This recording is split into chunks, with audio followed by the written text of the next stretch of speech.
Hi. My name's J. McCauley. I'm Nyesha McCauley, and you're watching AccessTV.org.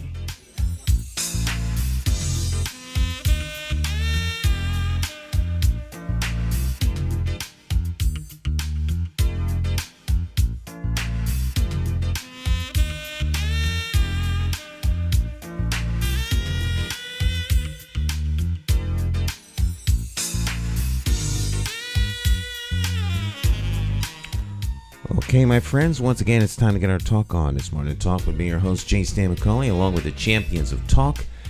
This morning, we've got talk champion in the house, Jonathan Small. Morning, Mr. Small. How you doing? Doing fine, Stan. It's a pleasure to be back here again. Look forward to it every single week, as I mentioned. And I'm pretty much getting close to the end of January. End of January, indeed. Mm-hmm. Month went by very, very quickly. February is upon us in just a day or so. And I guess it'll start to get a little bit colder as we head into February. Yeah, that was already predicted. I had listened to the forecast a few weeks ago, and they said that most of January would be warmer than average.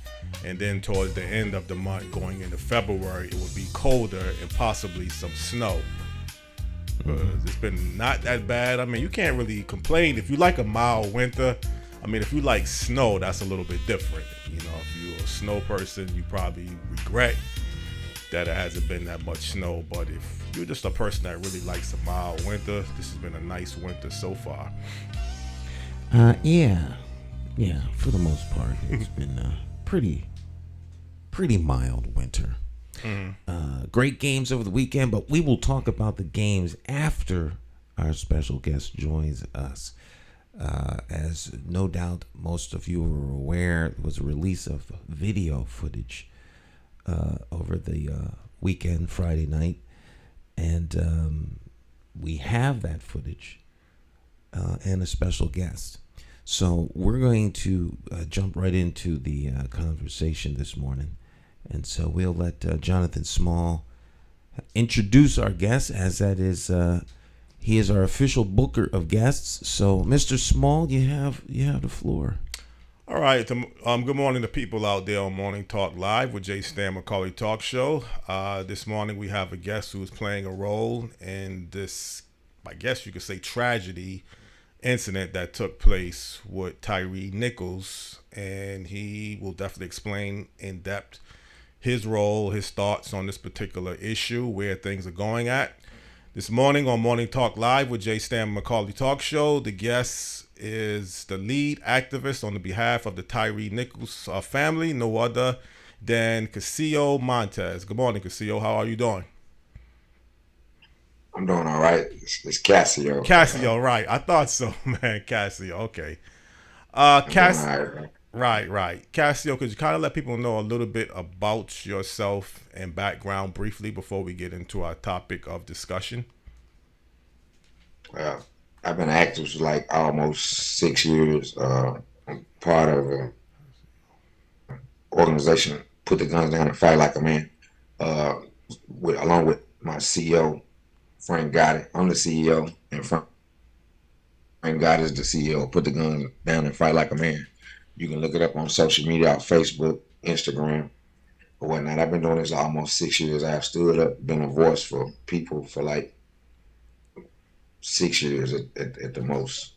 Mm-hmm. But I am the lead activist on this situation, on this tragic situation of Tyre Nichols, appointed by Kareem Ali, the primary investigator for me and Crump office. And obviously, you're from Memphis, Tennessee, where this incident took place at. Is this organization that you are affiliated with, is this part of the BLM movement? No, it isn't. It's a group of us. We named the group of us J for TN, Justice for Tyre Nichols. It's different organizations. In that organization, the J for TN is Amber. It's Paula Burrez, it's Frank Gotti, it's LJ, and Hunter Dempster. And Amber is the lead organizer. Hunter is an organizer. Amber is the lead organizer. Hunter Dempster is an activist / organizer. Paula Burez is an activist, and Frank Gotti is an activist. Mm-hmm. Okay, could you kind of let people know a little bit about what was released of the videotape? I know there's a couple edited, shorter versions. There's a long version, but kind of give people, a description on what you think actually took place if they were not able to for anybody that has not been able to view the video. Let me go on record.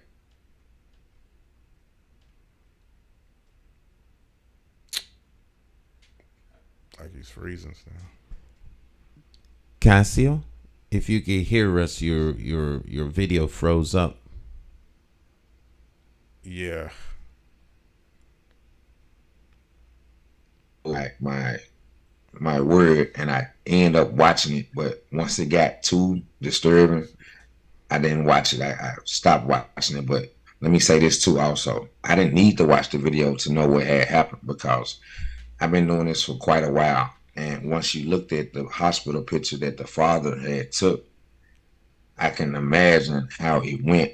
And we had already did an investigation ourselves along with Kareem Ali. And we knew that the place that they were saying it took place at one logical place. But then once we found out, we rode out there. We met the family the day that he asked us to be a part of this. We met the family and we went to the scene. Once we got to the scene, we watched the video that was produced from a person that saw what took place, and we was like, hold on, this didn't happen here. So in this video, it was a RV. I don't know how y'all community is, but in our community where this place was at, ain't too many RVs. So we focused on that RV and we was trying to find it. We circled the blocks of the community where Tyre was at. We circled that block. I'm talking about we rode, we couldn't find an RV. And then hypothetically, we found out a street. And that's where we was able to put 2 and 2 together. And then when we put 2 and 2 together, though, it was a sky cam and right there over this area. So that was a main plus thing we was focusing on. Mm-hmm. Now, after the incident took place, I mean, it was a time span that Tyre was in the hospital, and then recently he had passed away. So some similarities has been compared this incident to Rodney King in 1991. The big difference is Rodney King was able to live and Tyre had passed away from his injuries. The officers, from what I believe, have been charged with second-degree murder. I don't know what the sentence level would be towards the maximum sentence level, and I know you don't deal directly with the legal issue, I guess the legal terms of this case. But what do you know of a second-degree murder charge? Do you think that will give, if they're found guilty, a certain amount of maximum time that you think would be justifiable underneath the best circumstances, or do you think more charges should be charged beyond the second degree or murder charge? It's a lot of things in that question that you just asked. Mm-hmm. I'm not gonna comment on, but I will tell you this. I believe that the way they handled the situation, the way they lied and said certain things that they didn't take place. Mm-hmm. I believe that should go to first degree murder, because for one, the sickening and sad part about it, some of these officers are our color. The main officer they charged initially, the 5 officers of men are colored. So with that being said, I can't understand for the life of me how you can sit back and do a man that looks just like you, do a man that way. And only thing Tyre wanted to do was go home over a traffic violation, supposedly. And I quote, supposedly. So with that being said, like, they should have first degree. And the length of time that a first degree murder charge carried in the state of Tennessee is 51 years. And they need to do that without the eligibility parole because they had a chance to go home. Tyreek didn't have a chance to go home. He went to the morgue.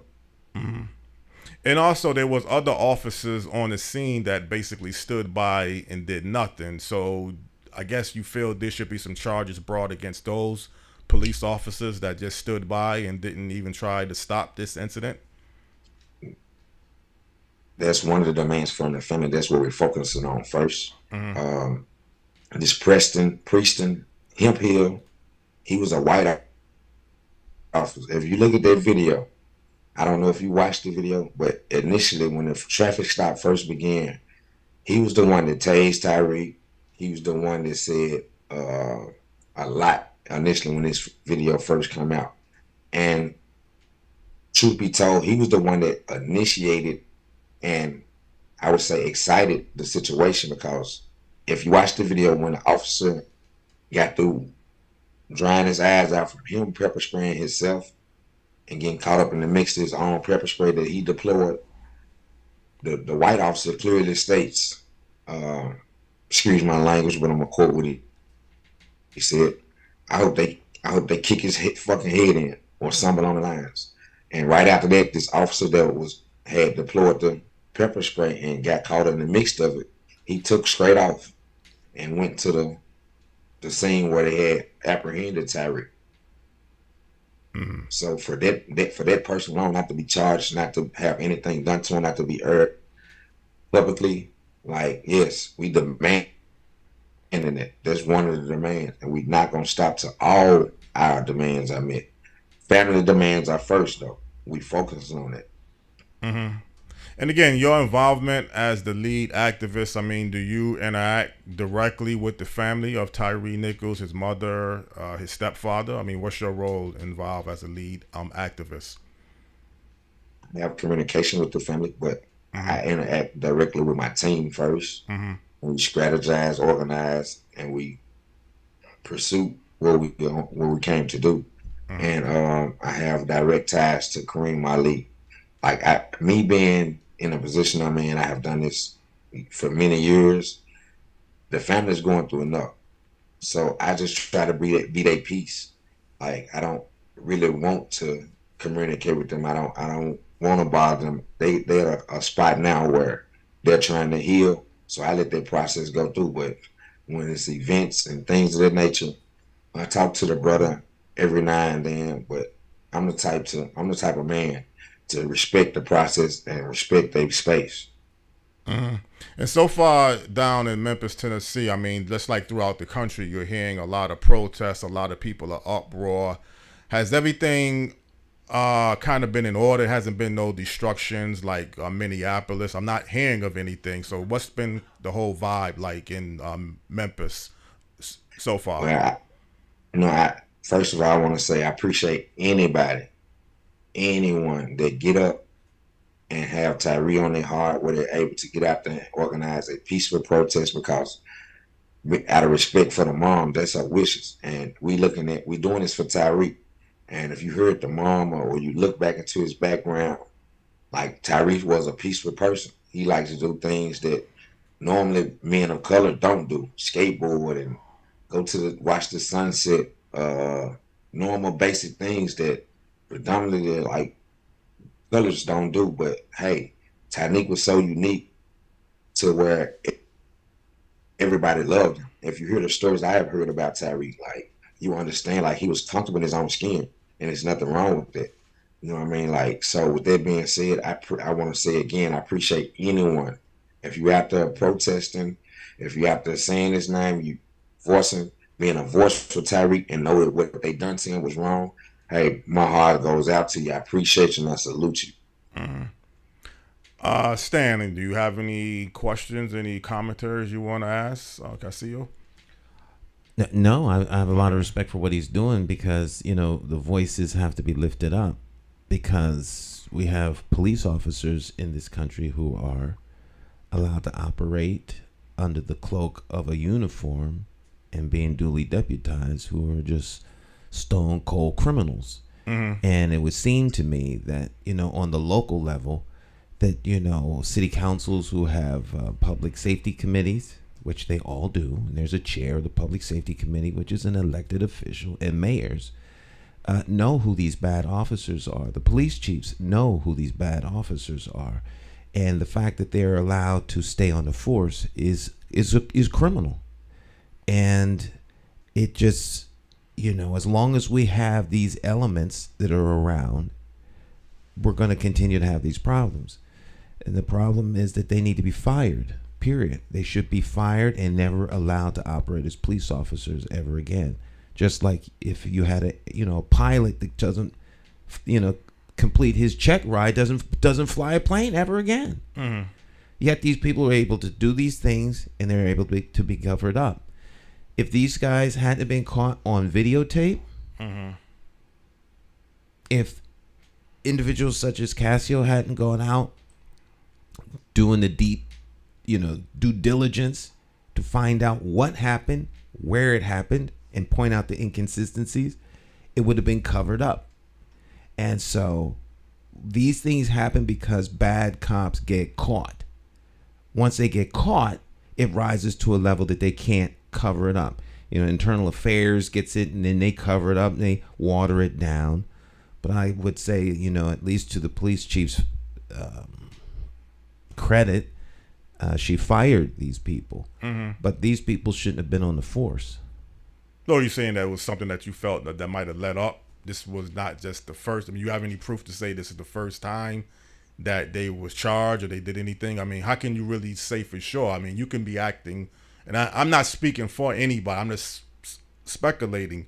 I could be acting one way, and all of a sudden I could just do a crime. So you think when you say no, the crime doesn't work. You're just like tripping on the street doing a crime. Oh, I tripped into this crime. One officer said, "I hope they kick his." Yeah. So this is the way. This is the way they operate. Mm-hmm. They all had body cameras on, and they felt comfortable with body cameras on to beat the living daylights out of a human being. That means this is the way they operate, and they're not alone. You have these, crash units, scorpion units, tough unit, whatever you want to call them, where they go out and they rough up stuff, they rough up people, and they put the fear of, the police force into common folk that go out and tell folk about it. But they did this, and they thought they were going to get away with it. They thought, and this happens all over the place. And mayors know that it goes on, and police chiefs know that it goes on because it's sanctioned, Jonathan. Mm-hmm.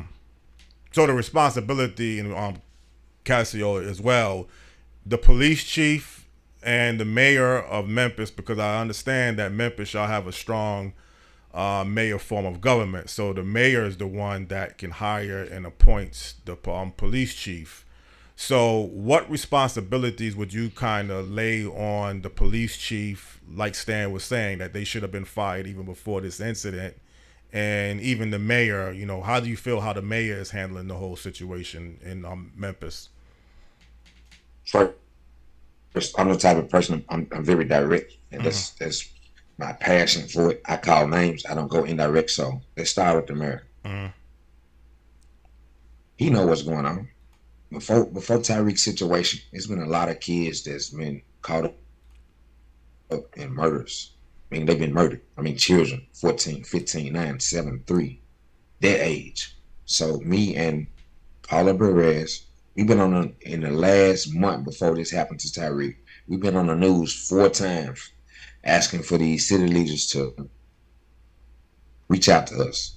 Only thing we get back is a statement. So he know what's going on. He been knew what was going on. But if it don't affect something that he care about, which is the money, which is the property, or the things that they have in Memphis that's going to produce Memphis money, he don't care. He don't care at all. He's been that way. He's almost out the door now. He's served his term. Jim Strickland is a very biased person. If it's not pertaining to him or something that he loves or something that a project that he has invested in Memphis, he don't care. So that goes to speak for CJ Davis. She was appointed by Mayor Strickland. But when he leaves, she's still gonna be here unless she resigns. But look up her background. Look at what she had going on in Atlanta. Look at why she was fired from Atlanta. The same Scorpion team up on this OCU is the same thing that she had going on in Atlanta. Mm. It's pretty much the same predominantly thing. See, once I get involved, I do my research. But she was appointed by Jim Strickland, so at that note, he got somebody that he got in there, he wanted in there, so he can control the narrative. They didn't ask the community like they did the director Rollins, which was predominantly full of crap too. But they didn't ask the community about who's getting appointed. We looked up, she had the job. And look at where we are now. Look at the murders. Look at the shootings, the officer-involved shootings. Before Tyreek, it was a young man, supposed to have been in a stolen car, sleep. The window was bust out of the car. They had supposedly had a gun on his lap, 17 years old. Had already been shot in one hand a week prior to this situation. They pulled up, saw him with the gun in his lap, took the gun off him, took him out of the car, beat him up, and still shot him. In the same arm that he had been shot in the hand with. The med had the Regional 1 hospital. I was with the father when he was talking to the hospital. After they let him see him, they had to reattach his arm to his body almost because it was just hanging off. It was barely hanging on. So it's been a problem with the system as far as the Memphis Police Department. And that's one of the demands too, and we're going to go into the demands. We need this OCU unit dismembered. Like it's not no ifs, and buts about it. We're not asking for nothing. We're telling them. And we're going to every city council meeting. Anywhere we got to go to take this fight, we going. And when we stand up and say what we got to say, we're going to get heard because we demanding this. We're not answering. We asked a long time ago. Now, we at the point now, who's the next Tyreek? You know what I mean? Who's to say it won't be another Tyreek? And that's what we're trying to prevent. And in order to get rid of this situation, we have to start at the top and work our way to the bottom. But I promise you, it's going to happen. Because I'm going to be out there every day. If I a couple hours of sleep, no matter what it is. Like now, I'm running out probably this whole week, at least I would say like 10 hours of sleep. And I'm going to work because I gave this family my word and I stand on my word. And I mean it from the bottom of my heart. Like it ain't no other way. It ain't nothing else by any means necessary. This is going to happen.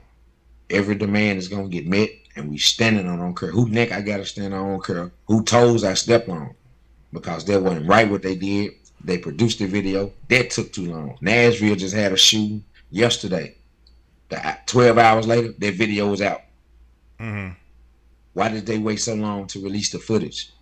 Why did they wait so long to charge these officers? And going back into a rebuttal off something else. When these officers were charged, you can look this law up. When these officers were charged, 2 of them had a $250,000 bond. 3 of them had a $350,000 bond. When the bond is over $100,000, you have to have a source bond, meaning you have to prove where this money came from. I know people that's incarcerated right now in the criminal justice system center at 201, 6 months. Been around in 6 months with no bond. Still ain't had no source hearing. Still ain't had no hearing to even get a bond. How did these officers have a bond before they got incarcerated, went into custody? How did these officers go into custody and have a source hearing the same day? That's not logic. Look at the law. Look it up in the state of Tennessee. Just look it up because they just passed it a couple years ago. It ain't been there this long. Probably 4 at the most. You have to provide evidence where that money came from. And I know people that's been waiting down there 6 months top and still ain't had their hearing. So how did these officers go in the system and do a walkthrough? And the reason I say a walkthrough is because soon they got in there, their bond was already set. Their bond was already made. The source hearing bond had already took place. So they let these officers go into custody and come straight back out the door.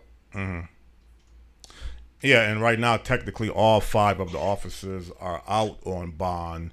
And now the next stage, I guess the first stage, like you said, your role involved dealing and meeting with the family of Tyre Nichols.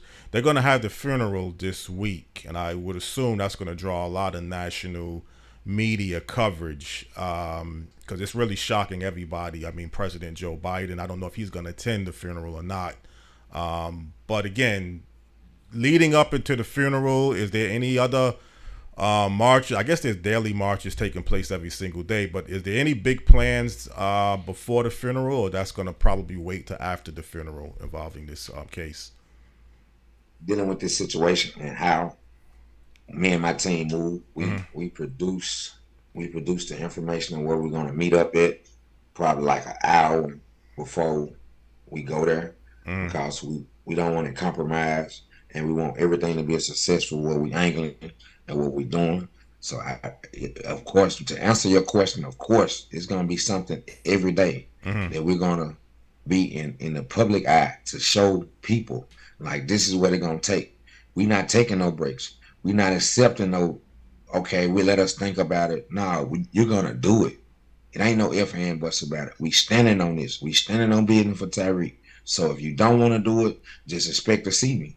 And I keep the mentality, when you see me, you know somebody did something wrong. It's a problem.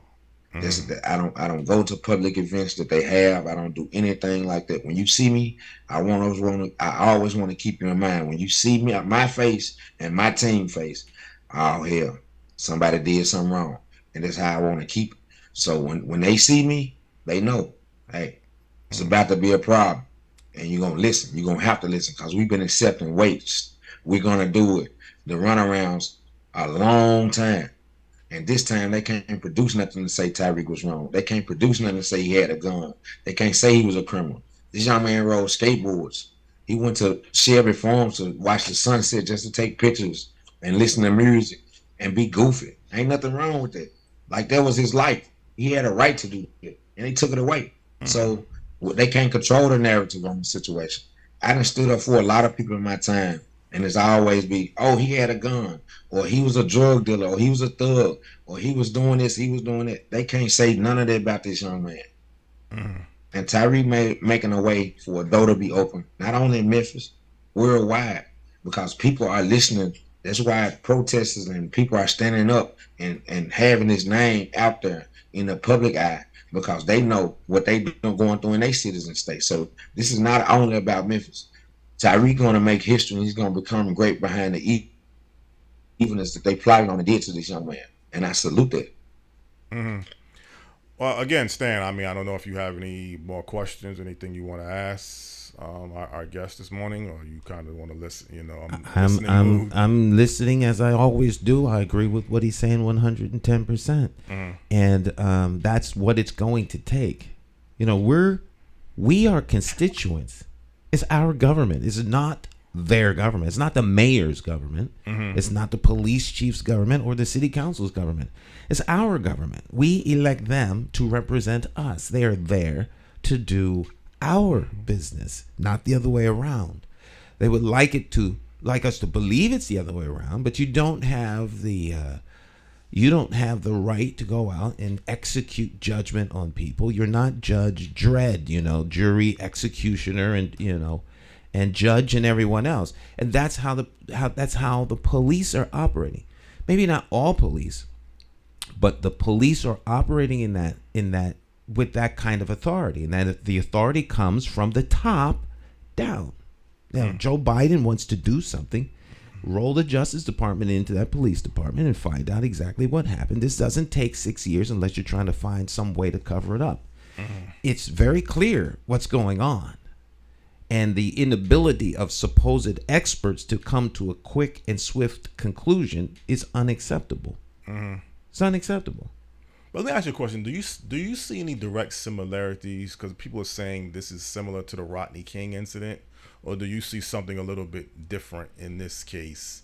How he was assaulted? Because everybody's saying it's very similar to the Rodney King beating. But do you see it exactly that way, or you see anything a little bit different?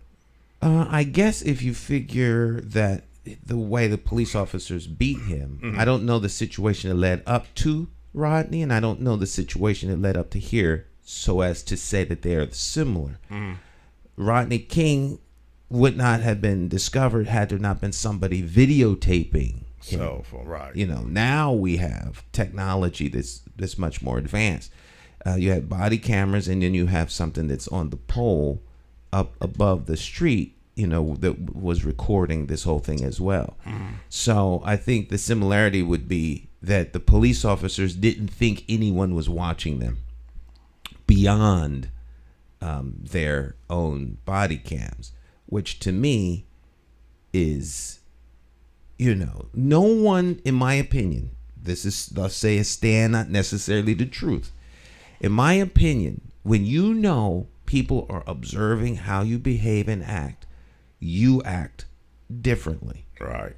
So for 3 police officers, more than 3, because it seems like there's 3 separate body cams and then the poll footage in the footage that I have. But for all of those police officers to speak the way they did and act the way they did on camera indicates to me that they were, the last thing on their mind was those body cams, which means that they knew that they could do what they were doing and get away with it. That to me is clear. They didn't know that 4th camera was up there. Right. That's what they didn't know. And that's what blows this all up. Because you can cover all this stuff up in internal affairs. You take the pieces of footage you want to make it look however you want. And you take your time. It's not released in 12 hours so that people can see what it is. And so if there's a criminal intent in the police department to cover up the wrongdoing of rogue criminal cops, then they have the power and the resources to do it. And until citizens say enough is enough, we're going to vote you out of office, we're going to hold you accountable, these things will continue. So I applaud what he's doing, because if it's not for citizens such as himself, constituents such as himself, people whose government it belongs to, until we as people who it's our government. I don't care whether it was designed for us or not. It's still our government. Yeah. All right. So if we vote for folks and people tax us, then they need to. We're the ones that have to hold these people accountable, and that's what he's doing. And more people need to start holding elected officials accountable. Right. And then it'll stop. Accountability is always key in anything you'll find. Casio, is there anything that's bringing, let's say, because sometimes when you have a tragic incident in life or something real successful, people are kind of come together. It looks like from the outside throughout the country that everybody, black and white, is kind of coming together on this incident. Memphis, I believe, is a majority black city. The officers that was all involved, well, at least the ones that was charged, are all black. Do you see this incident kind of bringing people in Memphis a little bit more closer together that may have not been that close, or is it just the same business as usual in Memphis? Truth be told, to answer your question, like, one thing about Memphis, like, when people know something ain't right, especially when it come down to government officials, like, when we know something ain't right, me and Frank and my team, each one of us has a huge following off social media. And me and Frank and my team also have ties to people. And they listen, because this ain't my first merry-go-round. One thing about life, it's just like now, I can tell both of you brothers, hey, I love you. But if I don't show action that I love you, that's not true. Love is an action. So my actions speak for themselves about what I do for the city of Memphis. And I've been to other states doing the same thing when people reach out to me and I feel like it's a need for me to get down there and get some attention on what's going on in their city. So with that being said, of course we're going to come together. We're going to stand up on business about Tyreek. And ain't no ifs and buts about it. I don't know if y'all saw the interview or not the interview. I don't know if y'all saw the coverage of the bridge. And I'm the CEO of Put the Guns Down and Fight Like a Man. And Frank Gotti is the CEO of Put the Gun Down and Fight Like a Man. If you Google Frank Gotti's name, you will see in 2016, he's the one that took over the bridge in 2016. And one thing I know about this situation, we don't have to go out here and bust no windows. We don't have to hurt nobody. If we take the money out their pocket, keyword, when I just talked to you about the mayor, he care about the money. He care about something that he's predominantly making money off of in the city of Memphis. Take the money out their pockets, that's going to get their attention. That's going to hurt them worse than us going burning and destroying our community. First and foremost, the mother, her wishes was a peaceful protest. So that's what we're going to do. But wherever we do it, it's always going to be something that costs the city of Memphis some money. So if they don't want to keep losing their money, meet our demands, and it's just that simple. Stand up on business about Tyre. And what this mother want, I don't care if she wants y'all to jump in the river and stay on the water for 30 minutes. You're going to jump your ass down in that water and stay on the water. Just whatever her wishes is, we going to stand on business about that. And it's going to get done. We ain't accepting unless we're negotiating. This ain't no negotiation. We standing on business about Tyre because these officers, with their evil stuff, let me correct myself, with their evil ass should never done it. You should have had enough common sense to know this is wrong. So this ain't my first time they didn't call me wrong. So it won't matter. It won't be the last neither. So I'm standing on business about Tyre, and it's by any means necessary. Because one thing about I heard you just ask him a question, and he said this. He was like, you know, we are the government. They work for us predominantly, and blacks, meaning colored, we spend the most money in this United States. We predominantly are the majority in the United States. So in America, I ain't even saying the States, in America. So I heard in the words of the great Farrakhan, and I'm not a Muslim, but I watch all leaders who stood up for people. And he said one time, they said they want America to be as good as this promise. Well, if that's the case, it's a lie. Because we still living in segregation. We still dealing with racist situations. Did they give y'all 40 acres in America? Didn't they promise us that? Mm-hmm. No. Soon they gave you the right to vote. They worked twice as hard to take it away. Mm-hmm. So we living in a lie. The only way we get through this lie is we deprogram ourselves. And an older elder lady told me one time, she said, I can sit back and tell you about your culture for 200 days straight. She said, but there's no greater reward than you doing the research, getting your own understanding. I ain't programmed. They can't piss on my head and tell me it's raining no more. Mm-hmm. I ain't gonna go for that. And I live by one way, freedom or death. So in my heart, I would gladly give my life for something positive than to stand for something negative and believe the bullshit that they trying to feed us about anybody. It could have been one of y'all that this happened to. I'd be on the front line doing what I'm doing now, and I stand on business about it.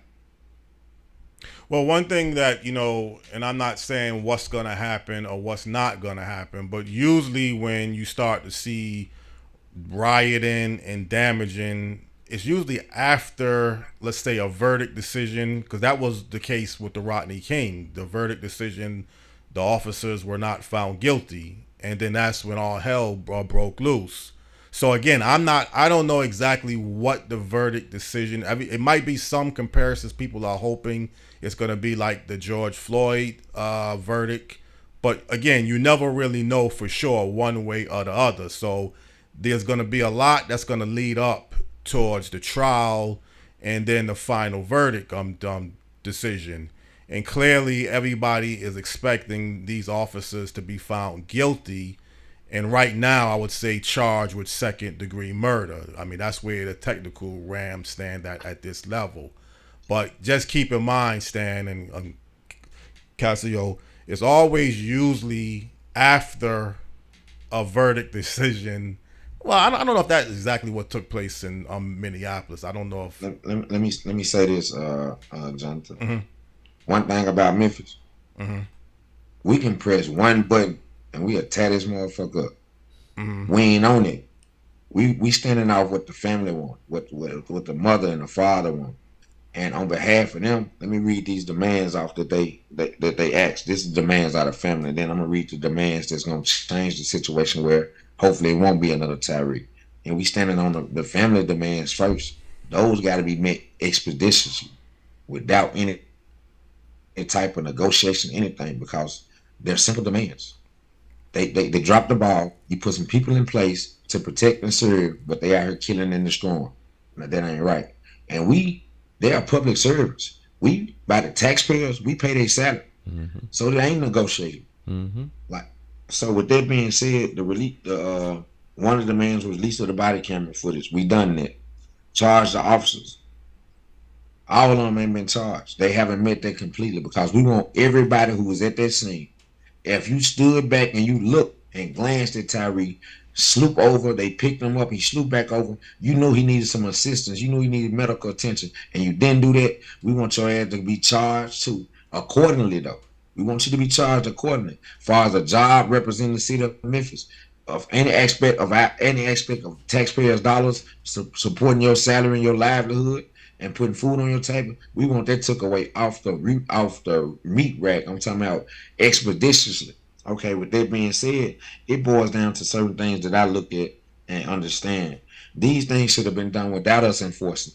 These things should have been done by I'm gonna tell you something. It was a situation where I called the supervisor out behind a situation that I saw they doing to a young man with his knee on his neck. After Tyreek, me and my sister was sitting in a driveway. We couldn't sleep because we knew how the severity of this situation is. Like, that's how passionate we are. So we saw this young man. We see these two cop cars coming down the street.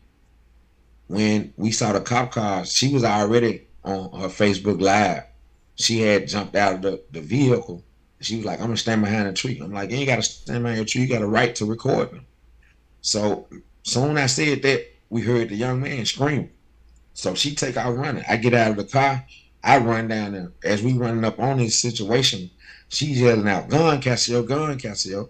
So I focus in now because I'm approaching up on the officer. I see him got his gun drawn, but I also hear this young man screaming. So I identify myself. I said, hey man, we ain't trying to interfere with our investigation. We activists. So they looked around and saw all the cameras. At that point, they had pepper sprayed the young man. They drug him to the ground, and this officer literally got his knee on his neck. This young man probably like 120 pounds soaking wet. These officers are 250 or bigger, 5'6", 5'7", right at 6 feet. You got your knee on his neck, so I'm yelling out to the officer. The young man crying and screaming, I can't breathe. At this point, he's on the ground. One of them is directly laying on him with his hand behind his back, putting handcuffs on him. This other officer at his shoulder with his left knee on his neck. So I'm yelling out, man, get your knee off his neck. He said he can't breathe, bro. Get back. That's the only thing he was applying, but his knee is still applying pressure.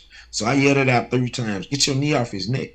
So with that being said, the 4th time, at this point, I'm finna tackle you, and I'm gonna roll over and be submissive where you can put the handcuffs on. I'm willing to go to jail to save this young man life, basically what I'm saying. But after he did get his knee off his neck, he like, it ain't on him. I said, yeah, now finally. So he put him in handcuffs.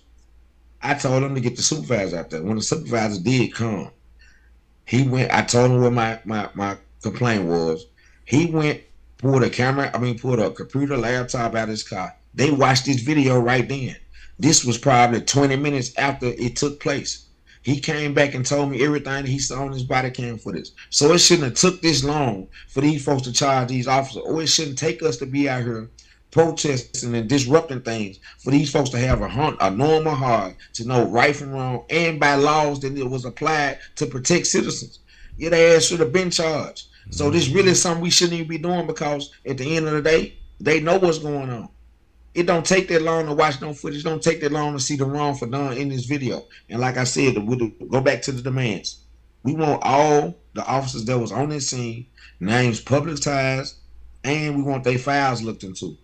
We want the release of all their files. These are the demands of the family, and we want them charged accordingly. Especially this white officer, Preston Hempfield. Oh yeah, you personally. And no matter what we got to do, no matter what we got to come to, no matter what we got to disrupt, we're gonna do it peacefully. We're gonna come with respect until we disrespect it.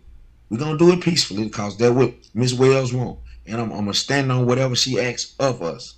So with that being said, those are the demands of the family, and it's gonna happen. We ain't negotiating about this. Now the community to demand, so it won't be another Tyre, as follows: pass the data transparency ordinance, meaning like you have to pass this data transparency ordinance so we can see and have a way to find out like what's really this data that's being collected. What is it about? Because we don't have that. And the use of pretextual traffic stops, and the use of unmarked cars and plainclothes officers. Dissolve the Scorpion unit. We met that. They already dissolved it, but we're not accepting that part, because how it works, OCU is at the top. and it's an umbrella for the rest of these task units, like the Scorpion team, the MGU, the multi gang unit, the auto theft task force, things of that nature. All that fall up under organized crime. So if you get rid of OCU, all the things up under dismember themselves. So until we get rid of the OCU, we want officers in marked cars.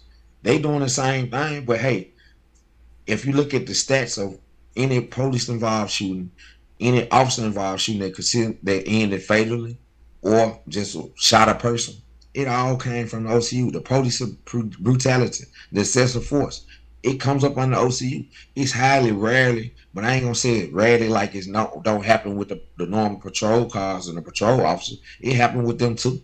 But 9 times out of 10, that officer that's a patrol officer was a part of the OCU. He just got dismembered back down to the bottom. He got demoted back down to the bottom. So it's predominantly those are the ones who doing it, and it's only happening in low income communities. You don't see these cars in the suburban area. You only see these cars in the low income communities. So we're getting rid of that. And another thing we have on here is bear with me for a second. Fire demands for the community. Remove the police from traffic enforcement entirely. Meaning like most of these shootings and things come about because a normal traffic stop. Who have the right to be injured, hurt behind a traffic stop? And don't get me wrong, I'm not the type of person to uphold anybody in their wrong. If you broke the law, they got a right to arrest and detain you and lock you up. If you broke the law, you deserve your right in court. You deserve your day in court. And it's been things like this constantly happening because we haven't been standing up for what we need to be standing on. Or when we do stand up for it, they always wiggle their way out of the situation. But this time, I want whoever danced their way in this party for justice, it's left up to y'all to dance y'all ass out of it. Well, hold on. It's just that simple. Well, hold on. Let me ask you a question. You said a traffic violation allegedly that was charged against Tyre. Do you know exactly what, when they say traffic violation, what exactly happened? What exactly are they claiming that he did towards a traffic violation? Supposedly, he's supposed to have been driving reckless. That's what they say. Mm. But here's the thing. In this video, you clearly see, and I'm not sure if y'all drive, but I drive every day. You might have a person that might be texting or something else has his attention, and they might swerve into your lane because this is what's supposed to happen, what I'm hearing. He's supposed to almost swerve into a lane. If you're texting, we might get a phone call from our mama or something. He might answer the phone. I don't know what took place in his car. But supposedly he was swerving or something along them lines, but not going side to side swerve, just like a dap into a lane and catch it. They immediately, the video, I don't know if y'all saw the video where the initial traffic stop began. They walked up to this man car and snatched him out of it. You can't do that, no traffic violation, man. He only has a traffic violation. If he produced license, registration, and insurance, he ain't got to step out of his car. Right. So they broke the law from the gate. Mm-hmm. Mm. Like one thing about me, they look, when I come into places, they look at like, oh, he's a thug. No, I'm a black king and I'm highly intelligent. And I was raised off. If I'm right, I'm gonna go all the way. Ain't no if and buts about it. I'm gonna go all the way. So they can't tell me that it's raining, but the whole time you pissing on my head. So I ain't gonna stand for that. They broke the law from the gate. And this white officer, he was initially part of this from the gate. So why he wasn't produced on the news? Y'all put them brothers on the news, and they had shame, like this shamefaced it because you as a man of color, or how would you have the audacity to do this young man like this? And he wasn't even resisting. He didn't give you no reason to say his first words was, "What did I do?" His last words was his mama. Yeah. It's crazy. Well, the thing, I'm pretty sure Attorney Ben Crump is going to look into all of these issues. I mean, he's classified as one of the best towards his track record up until this point.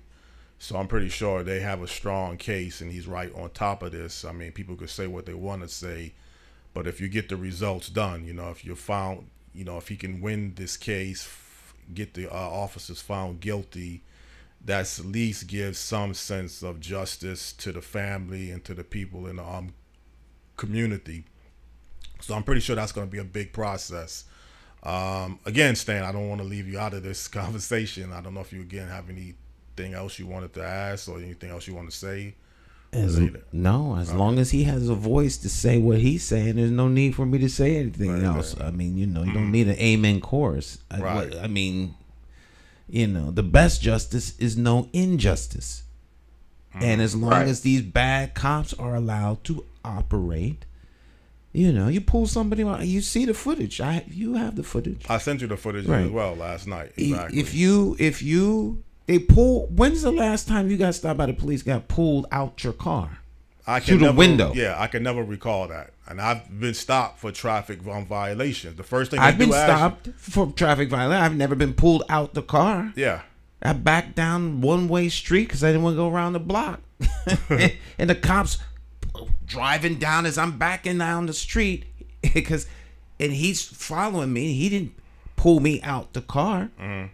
So I'm saying, there's something wrong with this group of officers. They're rogue, and they're allowed to operate that way. You don't do this kind of thing unless there's something in you that says you can do it. They have been encouraged to do this. They're building their reputation as a rogue police force. You see us roll up, the fear of God is supposed to drop onto you, and you're supposed to, it's just everything about what they're doing is wrong. Mm-hmm. And this level of wrong does not happen in a vacuum. Mm-hmm. He talked about the pull up the fit. I've seen officers on their cell phone roll back footage from cameras anywhere in the city and show me what went on. Mm-hmm. They know exactly what's going on. Right. They know exactly what's going on. Mm-hmm. And the way these things are networked, to go down to the police department, there's a whole wall full of stuff down there. And the stuff that they have, the state can check. And the stuff that the state can check, the feds can check. The people know exactly what's going on. Mm-hmm. And it's being done on purpose. It's an occupation within particularly black communities that sends a message that you're literally living in a plantation in 2023. Mm-hmm. Stay, mind your business, do as you're told, and you might live. I mean, that's the bottom line. Yeah, and I don't know if I want to say the word shocking, but I would definitely say surprising that when people found out there was 5 black officers, because I would assume most time when you hear of a black person being shot or killed by a police officer, the first thing that may come to your mind is this has to be a white officer. No. This is abuse of power. Okay, well, this is about power. They would like to keep the narrative white, black. The narrative is power. Okay. And the abuse of power, because if you start looking at the abuse of power, you get close to what Reverend King was doing with Martin Luther King with the sanitation workers. Right. See, now you start pushing up against the power elite and the money that they make off of this corrupt system, and that's what they're trying to protect. If they would have gone out of their way to cover this up, but they got caught up. In my opinion, thus say it, Stan, not necessarily the truth. Hold on, let me say this, Stan. Nah, that's not your opinion. That's facts. They was gonna cover this up because they knocked on Tyreek's mom though and told her, "Oh, your son, he's been transported to the hospital. He's having problem breathing." Now y'all done beat this man and broke ribs and did a lot of things. He died from a blunt force beating. So with that being said, I heard him say we were surprised about it being black officers. Nah, I ain't surprised. Look at the records in Memphis. And I love my city. But around the world, we are killing each other. Meaning blacks are killing blacks. So it didn't surprise me. I had a gut feeling that it was black officers. But I also knew it was some white officers too. And it turned out exactly how I felt it was. Like it's some white officers involved too. It's some sheriffs It's 2 sheriffs, maybe more, that pulled up on this scene that have been relieved of duty. But we want everyone charged accordingly. If you pulled up and you saw something, it's a law that says accessory before and after the fact. It carries almost the same time as murder, because that means you knew something before it happened or you knew something after it happened. And in Tyreek's situation, they fall up under their guideline. So I constantly say this, I'm deprogrammed. It ain't no way you can wiggle out of this. Like, we want these officers charged. We want every officer that was at this scene, including the ambulance, the EMTs, the firefighters. We want y'all charged and held accountable too. If you pulled up and you took an oath to do something and you didn't perform what your oath was for the city of Memphis behind receiving this employment, we want your ass charged too. Like, simple as that. Like, and we ain't going until it happens. We are not going anywhere till it happens. We're gonna go every place they say we can't go. We're gonna do everything they not expecting us to do. And I come with a force, and it's a storm, and you looking at it. And I stand on business about Tyreek. When I get involved in something, I put my heart into it. And as long as I know you right, I'm gonna go all the way about it. Mm-hmm. And also part of your team, the lead organizer, Amber Stewart, because actually I had made the initial request for her to be on the show, and then she was not able, so I give her a lot of credit and support for referring you as the lead analyst on the behalf of the Tyre Nichols family. But I definitely want to give her her share of credit as well, because I thought, you were very good at being willing to come on the show underneath short notice, time zone changes. Are y'all tied into social media? Do y'all have social media networks? Yes. You can follow my page, Casio Montez, and all the activists and the organizers that's in cahoots with us. I have them tagged in my page, except probably Amber and LJ, but I would gladly reach out to Jonathan and get them the information. And you can follow the live feeds and the posts to keep up with what's going on and what we're doing, because it's definitely going to get the attention it's supposed to get, either from the media or from our platforms.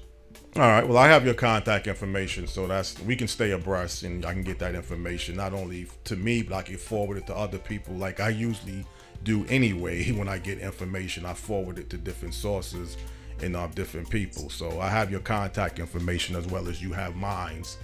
And again, like I said, I appreciate you being able to come on the show this morning. And I appreciate y'all having me, man. I appreciate y'all having me. Definitely. You kept it real for the whole time, and you told me you was going to be real on this show, so you're definitely, that's your personality. No other way to be. No other way to be, right. Right. One thing I live by, it's not my place to tell you I'm real. Because what's real to me liable to be fake to you, and what's fake to me, what's real to me liable to be fake to you, and what's real to you liable to be fake to me. So it's the person that you're dealing with, personality, that you have to see and make a decision, whether you will or not. So I stand on business, man, and it's just this simple. Exactly. Well, again, I'm pretty sure the rest of the country is going to pay very close attention to this incident, this trial, or leading up into the trial. Again, it's drawing major national news, some international news. And again, like I say, man, keep up the work with what you're doing down there. That's all I could really say at this point. I ain't got no other choice. I'm in this ocean swimming with the sharks, man. I can't do nothing but fight my way out of it with my team. Right. All right. Well, thank you, sir, for taking time out of your schedule. Godspeed to you. Continued blessings and protection. All right. I appreciate your love, power, and respect to y'all, man. Okay. All right. Take care. Bye-bye. Amen. Yeah. Under short notice, Stan, trying to get a guest. Like I said, I mean, usually I like to plan ahead of time, and this came up really Saturday, and I said, let me just try to find someone that could disclose what's going on with the Tyre Nichols trial and case. Well, that's the one thing I truly love about you, Jonathan, is you always like to go to the source. And I think that's the way as it should be. No one knows like the source, so go to the source. Amen. Stick and stay. We'll be right back. It's Morning Talk.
Hi, My name's J.C. McCauley. I'm Nyesha McCauley, and you're watching AccessTV.org.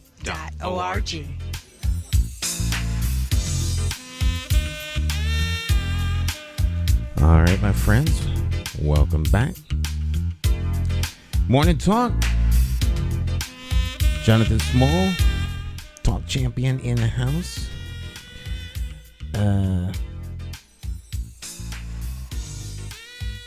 Good guess.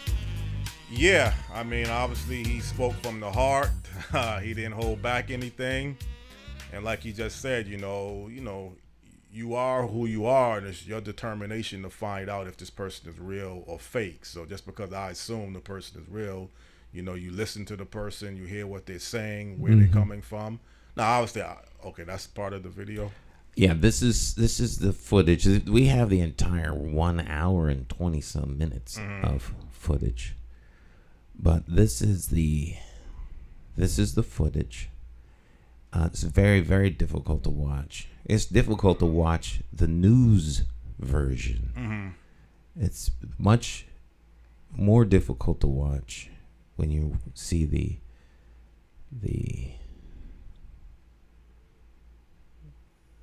this version. And this is a traffic stop ultimately. Yeah.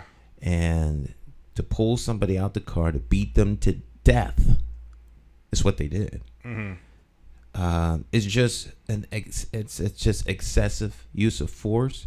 It's an abuse of power, and everyone involved in this needs to be held accountable. Now this guy is kicking him,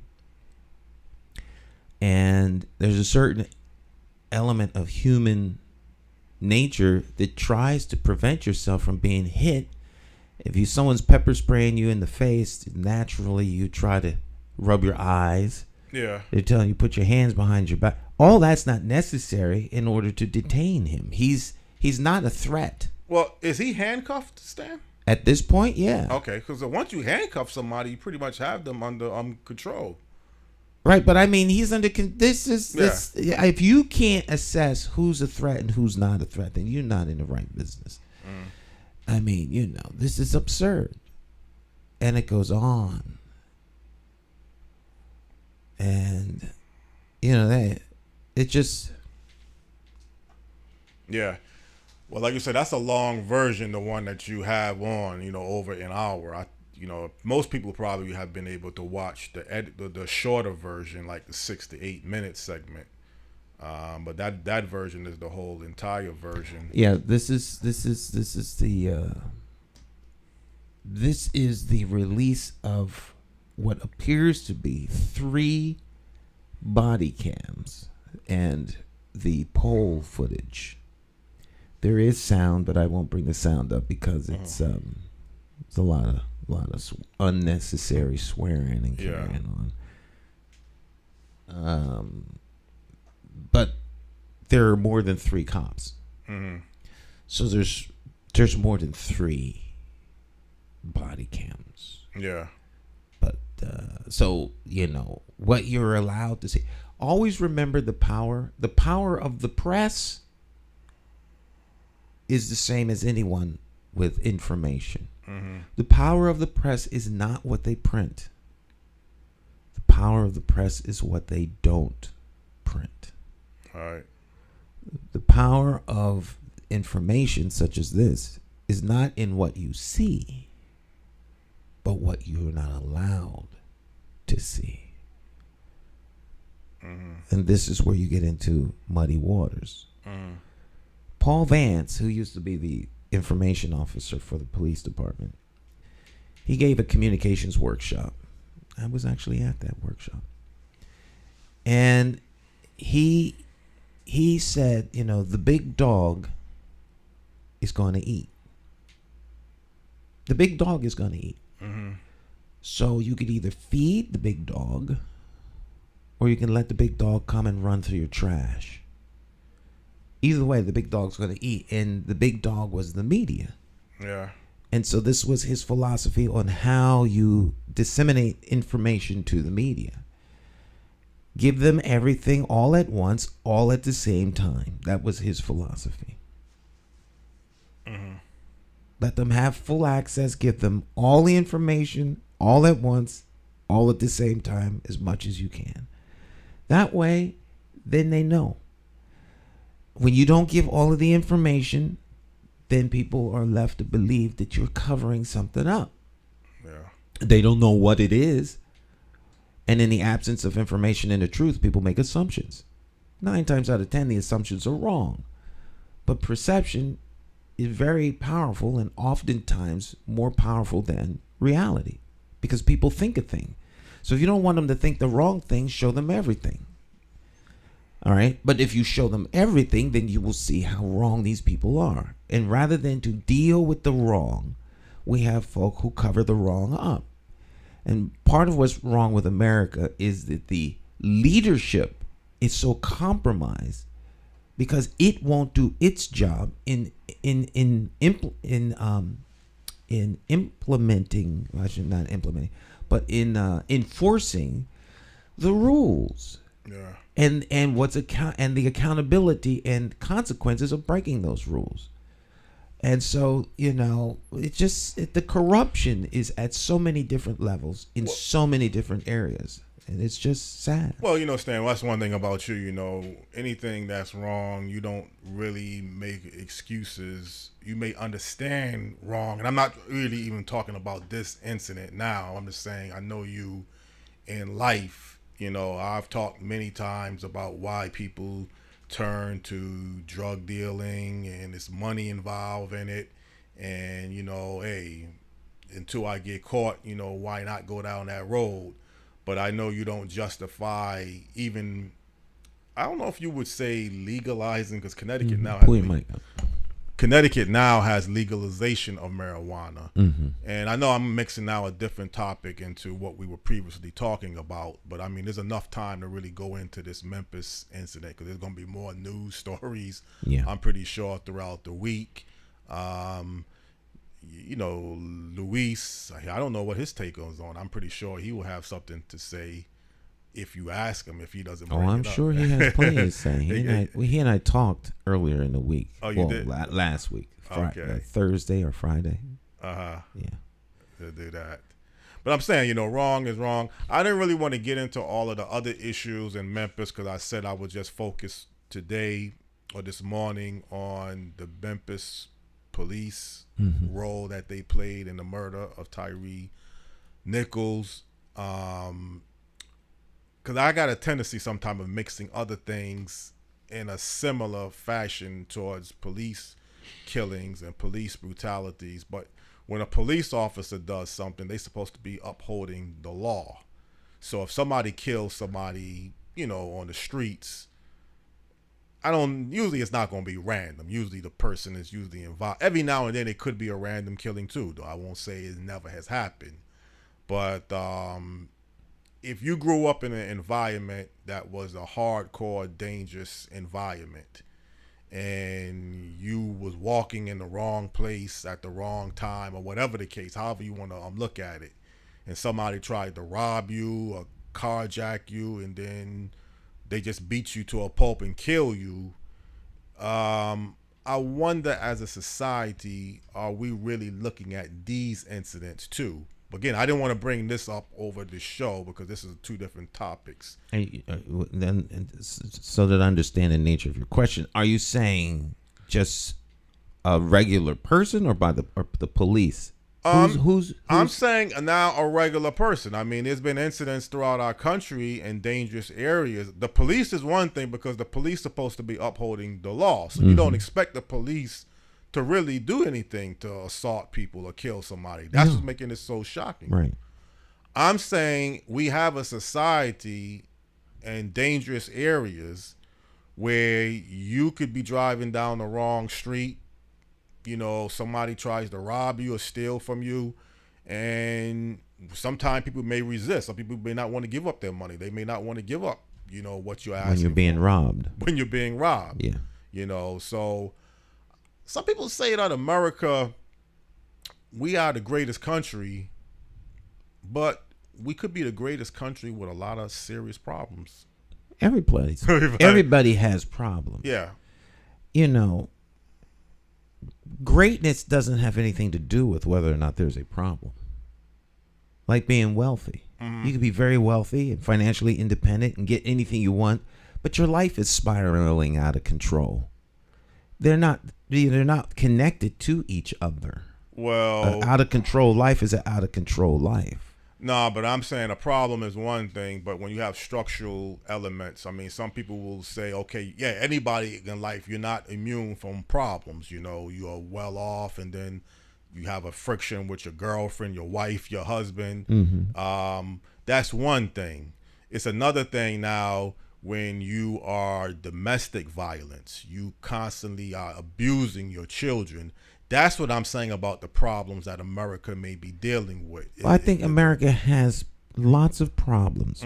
But for every problem that America has, I would say there's 10 things good. Right, exactly. That's true. So It's more if good. you focus on problems anywhere, then that's all you'll see. Right. There's not a nonprofit, church, corporation, government that you can't walk into and start identifying problems. If you're looking for problems, that's what you'll find. Well, the good thing, like you say, for every bad thing, we have good things. And the good thing, even recently, I just looked at the report, is that there's going to be a follow-up meeting with representatives from MDC, EPA, next Monday, I believe. Yes. And some of the community feel like their voices are being heard, you know, that they're going to be able to get some things started. I don't know what the end results are going to be.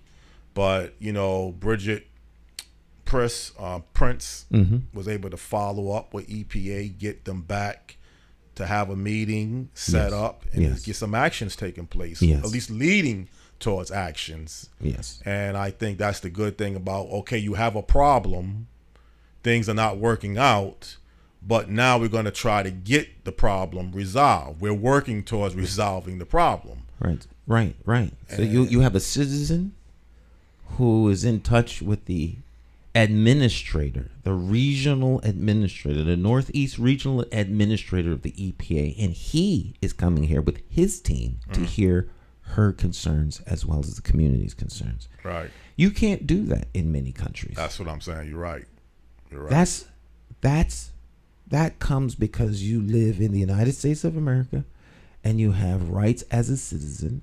And the government here is designed to serve you. Now, people don't often go through the right channels to get these things to happen, but they can happen for anybody. Right. Because they're happening for her. You know, anyone can cause these actions to happen. It's just a matter of what are you willing to do what's necessary. Right. And these are the kinds of things that actually make the United States great. It doesn't mean that there's always going to be justice. It doesn't mean that there's not going to be prejudice and there's not going to be favoritism and there's not going to be corruption. But in spite of all those things that are everywhere else, you actually have a chance. You can sue somebody here. You can walk down most streets safely. You can walk around in the most dangerous neighborhoods if you're part of the neighborhood. Right. And not be jumped. Right? Yeah, well, I wouldn't go try like that. you say, try that in Haiti. Yeah. Or in Lebanon. I mean, there's a lot of dangerous places in the world. There's a lot of in Mexico City. I mean, there's a lot of places that you might not really want to be in, and a lot of countries you may not really want to be. Right. Like here. So does that mean that there's things, you know, that there aren't many things wrong? Yeah. But a lot of the wrong in this country, the average citizen can group up with some people and make a change. Right. Casio has a group of individuals who are dedicated to making things right. He and those individuals are using the power of social media, the power of the local press, and their presence to make a difference, to make demands on the city government. You can't do that in a lot of countries. You try that in Russia or some other countries. Try that in North Korea. Right. You know? Well, I think I don't think people should get caught up, or at least I shouldn't get caught up in trying to figure out technically is America the greatest country. It's labeled the greatest country in the world. The United States is the greatest country on the planet in human history. That is undebatable. Now, folk may not think that it serves them, therefore it isn't great. But other countries don't go to the moon. They don't go to Mars. And yes, well, that's not true. Other countries have gone to the moon and Mars. But the United States is a military might. It's an economic might. By any definition, what the United States has accomplished in its 250 some odd years is unprecedented as a power in human history. And so, is it fair to everyone here? No. So does that offset the history of slavery that might no, have it does not offset to lead up to the country being? No, I'm trying to find out. No. Slavery. The United States made its money off of free labor. It's an exceedingly racist and prejudiced country, but that has nothing to do with its greatness. Okay. It may not be great for folk who have been oppressed, but the United States isn't the only country that oppresses people. Yeah. But slavery, did slavery contribute to America being one of the towards the wealth? Okay, so as it has in every other country. Folk talk like human trafficking and slavery is gone. It exists in other parts of the world. Right. Very much so. Yeah. So slavery is, it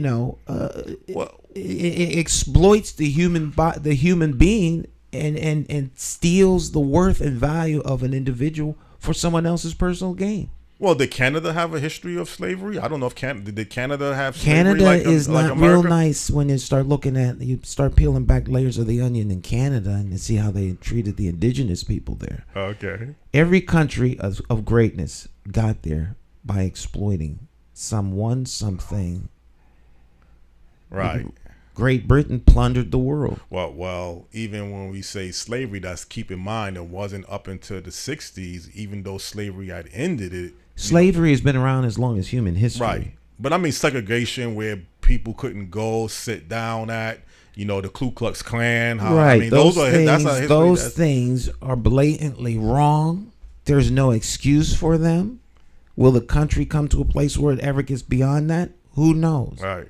Will people be held accountable for it? Who knows? Right. Was it right? No. Right. So now what?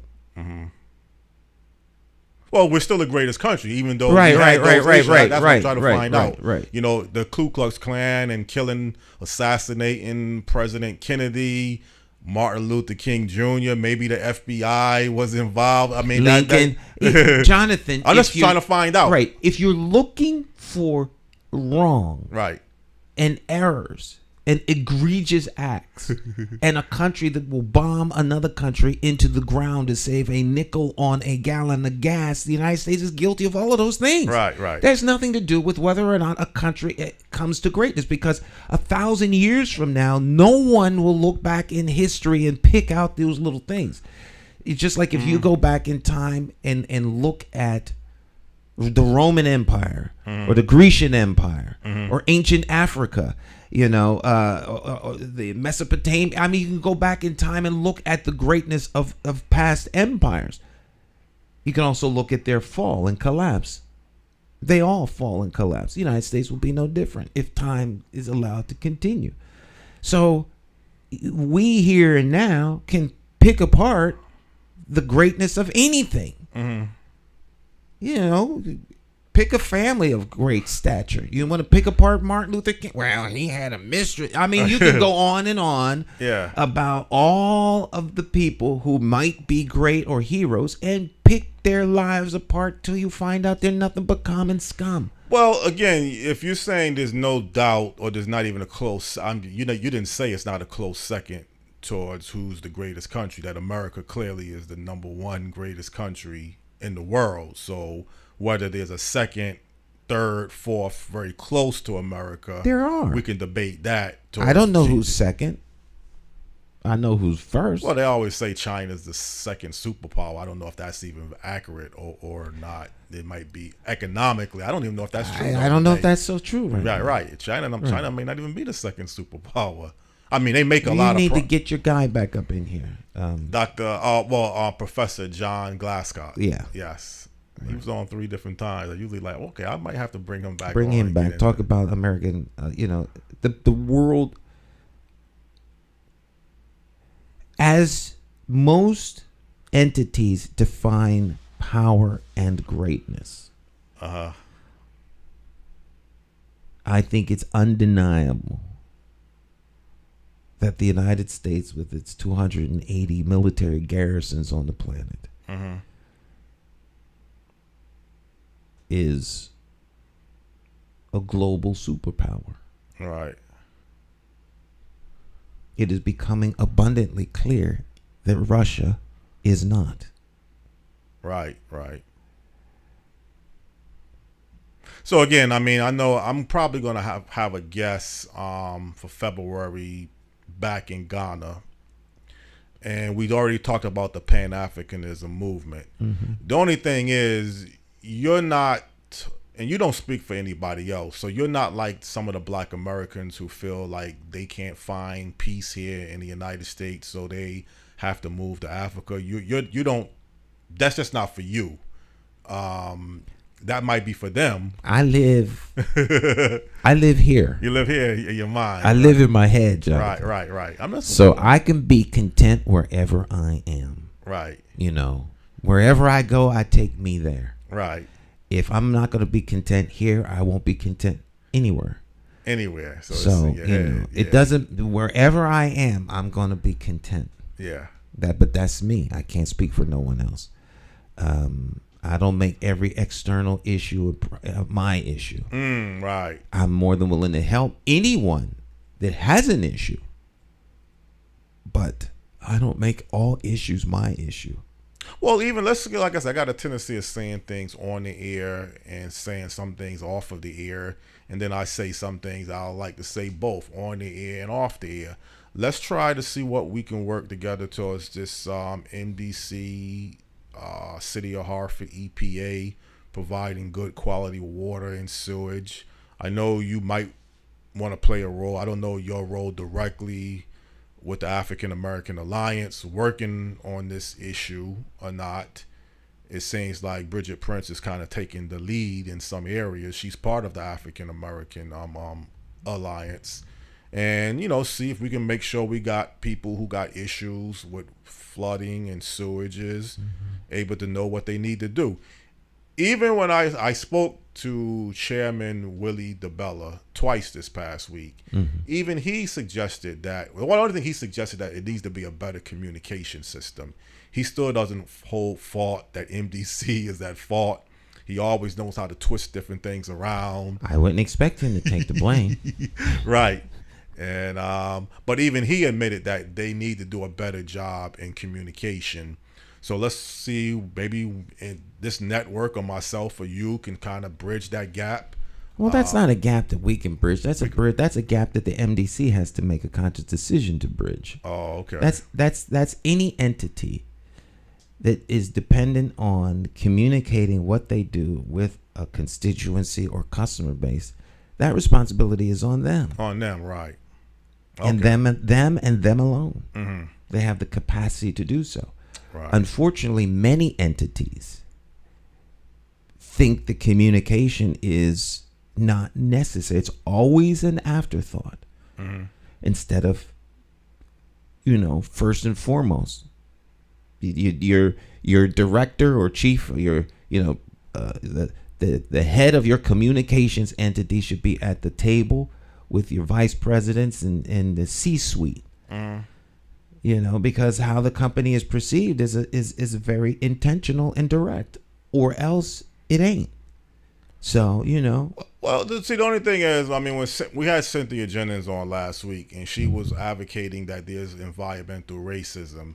There is. William DeBella says, no, there is no environmental racism, because he told me that West Hartford has some of the same issues there. I don't know documented exactly what they have in West Hartford. Now, that's something they should communicate. If West Hartford has sewage flowing in there during major rainstorms, just like Hartford does, then that's something I'm unaware of. Yeah. I'm unaware of Weathersfield Cove having that problem. Well, I don't know if exactly so, but they got some issues he was mentioning about with their water issues. I'm going to look back into that. All as three well. of these towns have water. This is what the Clean Water Project was all about, to prevent nitrogen from flowing into the Connecticut River that was killing the fish because the plants were growing and taking out all the oxygen in the water. So the fish were dying. So they had to clean up the water.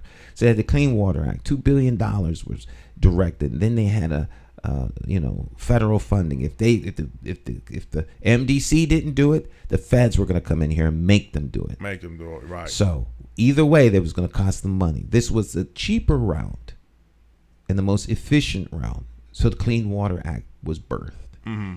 Now, there was flooding and sewage down on Fish Fry Street, over in Gully Brook, down by Granby, over in West Hartford, and then, of course, in the Weathersfield Cove. So the question is, which one of these areas got the most attention first, and which one gets the attention last? Mm-hmm.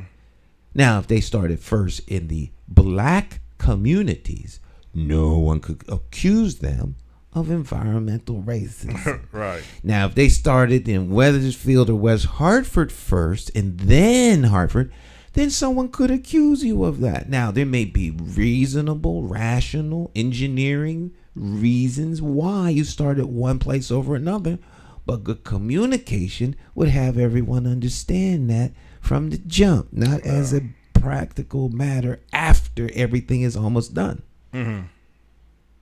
Well, that's why I said, and I agree with him, William, the communication system has to be better from MDC in some areas. I'm not talking about their capabilities. They may have the best capabilities. They have the best water. The best They're water. one of the best water sources in the country, and it's a phenomenal system. Mm-hmm. That cannot be denied. Mm-hmm. They're wrong, and their errors are separate from what they deliver. Mm. They are a critical element within this region. Without water, you have nothing. Mm-hmm. It's essential to everything that happens here, and they are one of the best water delivery systems in America. So, well, the key again is we're working hopefully with them, not against them, because we don't work with them. They are a municipality. They work for us. Right. Okay. There's no partnership. It's not their water. Mm-hmm. Well, it's you our pay. water. Yeah. Well, you pay your monthly rates. I pay my water bill, but that's like a tax. They're a quasi-government agency. They're a municipality. Mm-hmm. With appointees that have been elected, with appointees who have been placed there by our elected officials. Let's not get this twisted. Mm-hmm. They're not doing us a favor. Okay. They have a responsibility to manage the water and sewer. So when they show up at the meeting next week, William DeBella and Scott Jellison, the CEO, that's not a favor. I mean, that's not a favor. Yeah, that's they come in because they want to know what's going on. Right. Just like every other citizen, mm-hmm. it affects their company and how their company's perceived. So they should be there. Mm-hmm. But their presence in the room doesn't automatically demand so who. So they're there, right, and that's great. But that doesn't mean they exercise agency because they came in the room. Mm-hmm. They're the ones causing the problem. Fix it. Yeah. So if the problem has been fixed, why is it still happening? Fix the problem and make the people who have been affected by it whole, period. Mm-hmm. This is not a big ask. The rest is BS. Fix the problem and make the people whole. Yeah. Well, just Boeing. We don't want 737s falling out of the sky. Fix it. All of the backstory doesn't matter. Stop the planes from crashing. Stop the flooding from happening with raw sewage. Yeah. They have no control over the flooding.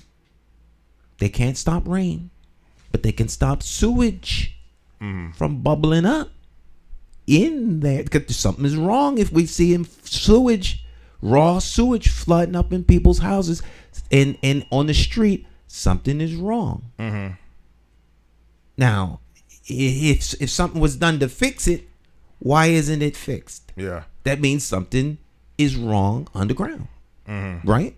Well, Isn't that logical? Well, the logical, but then also what they're providing, this pumping system, they claim, William telling me that they claim that MDC allocated a certain amount of money. I don't care how much money you allocated. That doesn't mean anything. Yeah, but then now sell that to your commissioners that need to hear that kind of stuff. It doesn't mean anything to me. I don't care how much you spent. It's still not working. Right. And then saying, well, the homeowner's got to monitor it. He's telling me and again, I just need to get him on, get either him or Scott Jellison on and get this thing clarified. That would be great for the audience to hear. I don't need to hear because I already know what their argument is. Right. But they're not coming here to talk to me. They're coming here to talk to the audience. The audience, yes. Right. To do that. Because again, this thing that I'm hearing from the chairman, well, there's a misinformation and facts that he feels the facts are not the ones being properly. Well, if he has another set of facts, he needs to make them known to the general public so that they are informed. Mm-hmm. And those who are misinformed can get informed. Mm-hmm. That's not rocket science. That's communications 101. Yeah. Well, just what I'm picking up on, they want to put some of the emphasis on the city of Hartford, what their role is, deep, what their role is. Doesn't matter whether it's deep, whether it's the city of Hartford, whether it's the MDC, or whether it's the EPA. Yeah, you don't. The constituents want it to work. It doesn't matter who's at fault. Right. The city of Hartford is our government. Mm-hmm. They work for us. Well, it can matter if I'm telling you I'm not going to pay for something, so sue me. If MDC is going to be sued by certain business owners. So you're right. It doesn't, in one way, it doesn't make a difference, Stan. But if you want the problem fixed and you're telling this agency we have to fix it, and I'm telling you I'm not going to spend any money to fix it, that's when you're going to get into lawsuits and other issues. So be very careful, when people make that statement that, you don't care. You may not care exactly as a homeowner in a small business who fixed the problem. But if the person that you're going to is telling you it's not our problem, we're not going to fix it, take it to that agency. That's what you call the classic runaround. Right. And it works for some. If that works for you, Jonathan, then you go home and be happy about the fact that it's not working, or the homeowner or the business. That doesn't work. Mm-hmm. It's your problem and their problem. I suggest that you figure out what you need to do with the city to resolve the problem. Mm-hmm. I'm a stupid constituent. I expect things to work. Right. Right? Well, you take that approach even in city government. I take that approach to everything, Jonathan, Yeah. because someone is responsible. Mm-hmm. And it's not me.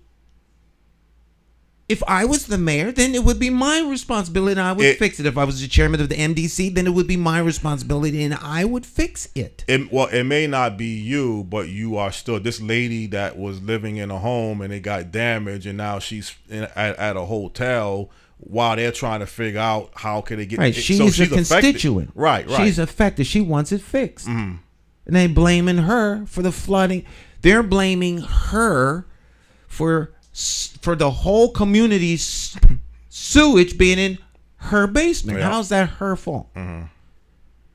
As all again, because there's an underground valve that she was supposed to know about. Yes, and it's broken and broken. So what about everyone else on the block? Mm. When were they told they needed to fix these valves, or know that the valves were even there, or that how they function? How do you know this? Mm-hmm. That means that every house in the city of Hartford may potentially have a bad valve. A bad valve, yeah. Every year there's a big warning and systems out about changing your smoke detector battery. I've never ever seen anything indicating that the house I live in might have a problem because a backflow valve doesn't work. I've never heard that.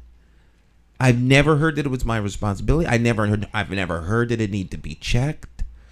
I just never knew that. You never knew. I guess we know now. And not only that, but maybe your home is not. Maybe you don't have the so-called sewage. I don't know what type of insurance. Every house has sewage. No, I You mean got the insurance. toilet. What do you have? Flood insurance? I or don't sewer? want to have to use the flood insurance or insurance to pump sewage out of my basement. Right. I don't want sewage in my basement. I don't want to have to use medical insurance for emergency heart surgery or because I got shot. Right. No. I don't want to get shot and I don't want to have a heart attack. Insurance kicks in after something goes wrong. Yeah. So I don't want to hear that. I don't want it to go wrong. I don't live in a floodplain. Now, if you live in a floodplain, then you need flood insurance. Exactly. Yeah. Well, that's what I'm saying. If you have an area that's known for flooding, then you need flood insurance. Now, you have certain insurances where you don't have flood insurance. Everybody's house didn't get flooded. Hers did. Some others did. The people whose houses were affected, just make them whole. Right. If we got a problem, make them whole. And let's move on. Yeah. Otherwise, you create a whole incident around something that could have been taken care of if they were more people focused and not money focused. This might not be a problem. Well, nobody wants to get the runaround. You know, that's one thing I don't like, to get the runaround. I classify it as being jerked around. So nobody wants to get the runaround. But at the end of the day, when something happens, like what happened to the woman in her home, and she finds herself reporting the incident took place December the 4th, and she's been in a hotel since that period of time, which is very expensive, saying who is responsible, who should fix the problem, isn't helping this woman. That's my whole point about the situation. So even when you say, the woman could say, I want my home fixed, get this thing resolved. She is saying that, but it's now up until this point, from what I understand, it hasn't been fixed. Well, at least nobody has paid for it, and maybe right. she can come out of her own money. Ultimately, what do you suggest? Well, right now, it seems like to me she's going to have to come out of her own pocket. Yeah. That's what I'm saying. That's the real bottom line. If she wants to go back into her home, right. So it shouldn't be that way. Right. We understand that. Okay. It should not be that way. She needs to be made whole. The problem needs to be fixed, and she needs to be made whole. Well, up into the, like I say, if you're gonna go to court, because Max Catario for the hardware store on Main Street, he's actually suing MDC. He may have deeper pockets. He can probably withstand the damage a little. He longer. shouldn't have to sue MDC. I guess he's going to have to, because they don't want to voluntarily pay for the damage. So, you know, they don't want any liability or exposure. So they're looking to cover their behind. Right. You know, and so then the city doesn't want to have any liability or exposure, because apparently neither one of these entities is about, you know, human betterment. You know, they're not life affirming entities that want the best experience for their constituents. So to save a nickel on a gallon of gas, they'd rather blow those people up. Yeah. All right. Than to come out of pocket. Well, the main thing is, you know, people like Bridget Prince is fighting along with this other person, Cynthia Jennings. What's the lady's name that is staying at the hotel? I forgot her name, but she, and I guess Bridget Prince and Cynthia Jennings and other people too. There are other people. There's other people, because that's a lot of money, man. We're talking $70,000+. $70,000. That's what Cynthia was saying. That sounds like that's kind of high though for damage that you have to get your property fixed. That sounds like a high number. I know the pumping system that you can get installed was about 75, or they paid up to 75. Because one time at my previous home, I looked into seeing if the owner could get something installed similar to that, and it was close to $10,000. So these pumping systems can be very expensive. You know, something kicks in when there's flooding and it's able to, pump the water out. I mean, I'm not a technical expert, but there's services that you can have installed in your home that can prevent basement flooding. But again, this could be very expensive. But if damage to your property is in the $70,000 range, again, I don't know if that's an accurate number that was stated. That's very expensive. That's very expensive. Yeah. Yeah. The MDC has a $204 million operating budget for 2023 fiscal year. They had the referendum recently. Mm-hmm. Metropolitan District Commission has approved a $204 million operating budget. That's right up there with the Hartford Public Schools budget. Would that be classified as a lot of money for that? 240 million? Yeah. At $204 million? Yeah. Would that be? It's a lot of money. It's a lot of money. It's a considerable amount of money. So they're not really in the red. They have the money. Yeah. I can't speak to whether or not they're in the red or not. And, it may be $204 million.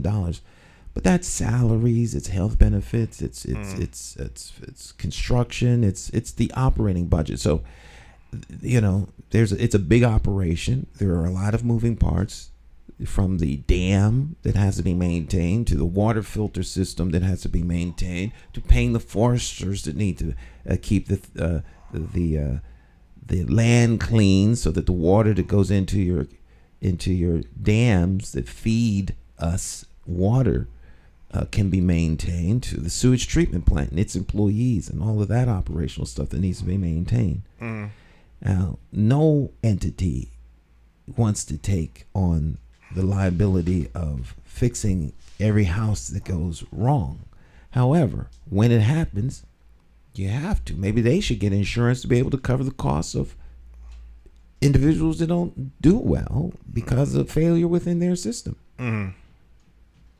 Well, again, what I keep hearing from William is that there's a lot of things that's in the planning process. There's a lot of work that they are planning to do. Well, bless his heart, I'm sure, But up until this point, I haven't heard from Scott Jellison. That's the issue. So, but I mean, again, if MDC is designed for what MDC is designed to provide to the homeowners or the business people in the area that they represent, and then those areas are not being met, and then you go confront them towards it, and then they telling you it's not our responsibility. I think this is where some of the issues that people are falling into. So. Right. And I just caution people not to get caught up in the causality loop of, well, that's not our responsibility. That's the first line of defense. What do you want done? I want me fix it and make the people whole. Then nothing else really matters. Right. Because everyone got an excuse. And what people constantly do is they get caught up in the excuse loop. Meanwhile, your issue continues. Yeah. Well, that's like you say. That's how you pretty much run your whole life. I mean, not just in one area. Fix a problem. Fix a problem. That's Sit around and talk about why it's that way and who's responsible. Fix it. Right. And move on. Move on. Yeah. Well, the meeting again is next Monday, December the 6th at the American Legion. And the EPA is supposed to be here this time. The EPA will be here. They will be there, right. That's a big key now, that they're going to be here, And they will be in full listening mode. And even for the people that's not affected, I mean, you think it's something that they should Everyone should come. It's yeah. concerned, but primarily they're here they're coming to listen to the people who have real grievances, who've been affected negatively. And they will have a listening ear, and they won't be pushed back by, Well, what is good or not, I will say the media have provided good, consistent coverage on this over the past week or so. And, you followed up too. The media has provided good coverage, and we'll leave on this point, because the big dog must eat. Right. And if you try to keep the food away from the big dog will start going through your trash. Yeah. And you never want to make an enemy out of the press because they got lots of ink and plenty of time. Right. So plus it's a big story too. There you go. There you go. It's a big story, you know. The big dog must eat. We're out of time, Jonathan. All right. All right, my friends. We'll see you next time. You all have a blessed rest of your day. Ciao, ciao. Special thanks to our guests.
My name is McCauley, and I do business as Lightsource Productions. I provide professional services in the area of strategic video communications. First, what we do is we help you craft your message using what I call the rule of the 5 W's: who, what, when, where, and why. We do event documentation, content acquisition, full-scale productions, editing, and of course distribution through our social media television network.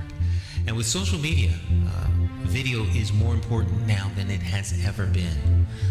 Whether you're talking big business, small business, nonprofit, church, or just an individual. Let's say you plan you're planning an event, a wedding, whatever the case may be. But let's say a big event, but no video.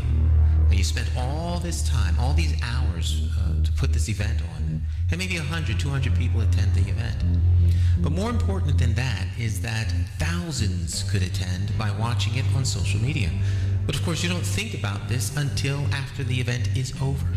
You can't afford not to capture it for social media.